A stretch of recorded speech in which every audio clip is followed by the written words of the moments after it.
And I think the overwhelming thing is that, when the Leafs crash out and I go on Leafs Talk and I come on here with you guys, you get to hide the pain with extreme anger at a core that's never got it done. Or there's these moments where you're like, how could they not come through? How could they not come through? And you guard your sadness with anger. Mm-hmm. And I don't have the anger emotion to guard the sadness. That's I think anybody I think anger would be a wasted emotion. But I wish that I could have it. Like I wish that I could, get mad at somebody for something, like, all the principles that apparently have been blamed, because my phone's been off for most of the last couple days, and I've been watching Brooklyn Nine-Nine reruns in bed, pretending that didn't happen. Still haven't seen the home run from Rojas. It's still Allie's out of town, too, so he's got no... I've been home alone, not speaking, not talking, went outside twice. I haven't talked about this. This is the first I've spoken about this to anyone. And I just... I know what people are blaming. It's IKF, not a big enough lead. Barshow, how do you not get a ball to the infield? Ernie Clement, Andy, all these things, I understand it.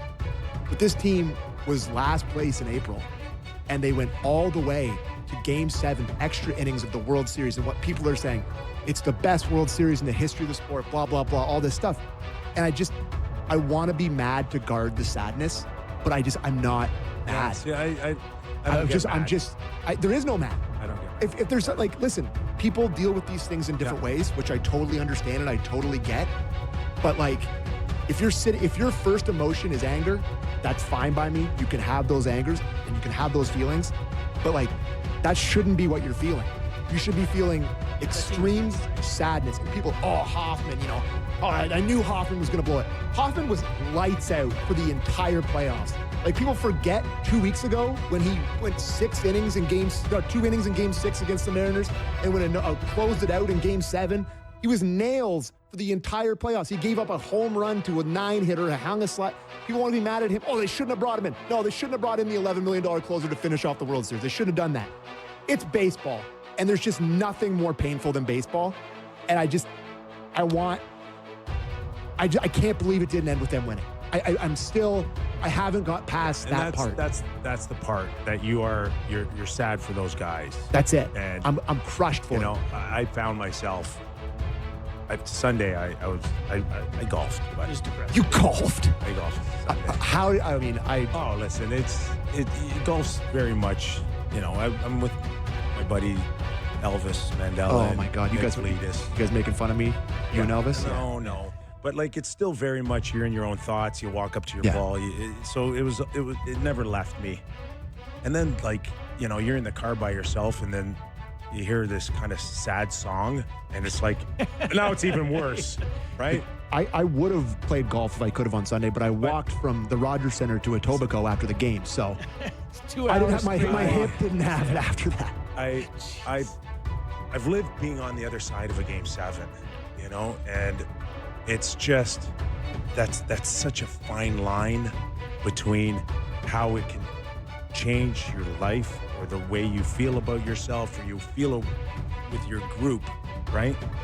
And I was gutted for all these guys who unfortunately had the greatest experience with the greatest guys, and we know how close they are and what they said about each other, and that part even hurts even more, that when you look at each other, the most common denominator that you have is that feeling of losing. And it's just so hard to think about it all with not imagining the scenario where, IKF's foot is 2 inches farther along and it's safe and we're all doing the celebration thing. It just, how close it was makes it so much more painful. Yeah. My 9-year-old son ruined. My wife was in tears.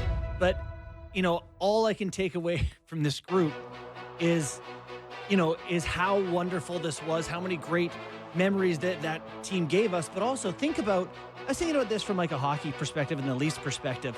Think about the next generation of fans has had their run here, has had this moment where now my son wants to stay in baseball and we are going to take him out of it. And my wife wants to get a jersey, and Jays fans are there's this growth in it. God, Leafs fans haven't had that. The next generation Yeah. hasn't happened for them like this. I know, but don't tell that to the guys that lost because I know. I know. I'm talking about fans. Yeah, I know. But for Um, those guys, it's different. I grew up a Jays fan. This experience, the last 2 weeks, a month, I turned into a baseball fan. Like, there are times in June or July, you're in the fourth inning, like, you know, you're not paying attention.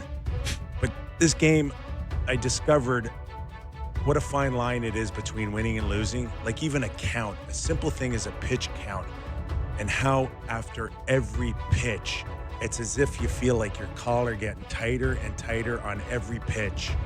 Like, I'm sitting there Saturday night and I'm like, please a ball, just please a ball, throw a ball, It is walk funny. them, walk them. The game will start, And and it's suddenly 2-0 count to Ohtani to start the game, and you're like, oh, Yeah. we're ruined. He's going to see a strike. And it's like, it's incredible on how truly this is a game of inches, and we know the play at the plate for sure, and the leadoff, and people want to dissect that all.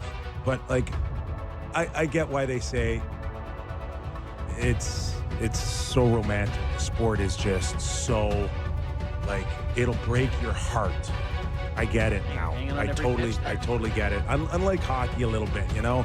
There's ways through the neutral zone that you can stay calm for a little bit, but pitch to pitch, it's almost impossible. Here's to stay what. calm. Let me explain it to you better. There is literally half the game, but where nothing but bad things can happen. Yeah. Yeah.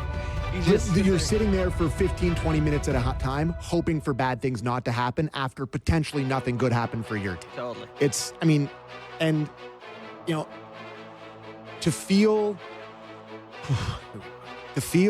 what it felt like in Game 7 when Bo Bichette hit that bomb off Shohei Ohtani, and to have the knowing that they didn't win.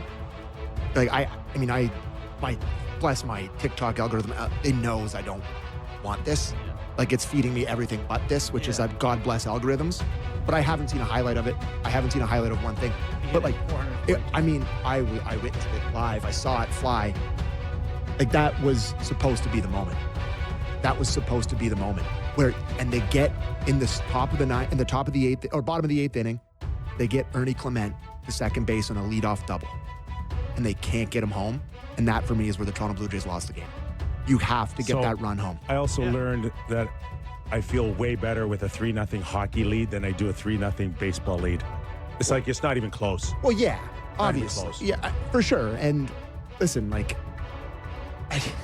I don't really know how much more I can say, but it was an incredible run, and it was a special group. I'm really, really upset for them that they didn't get the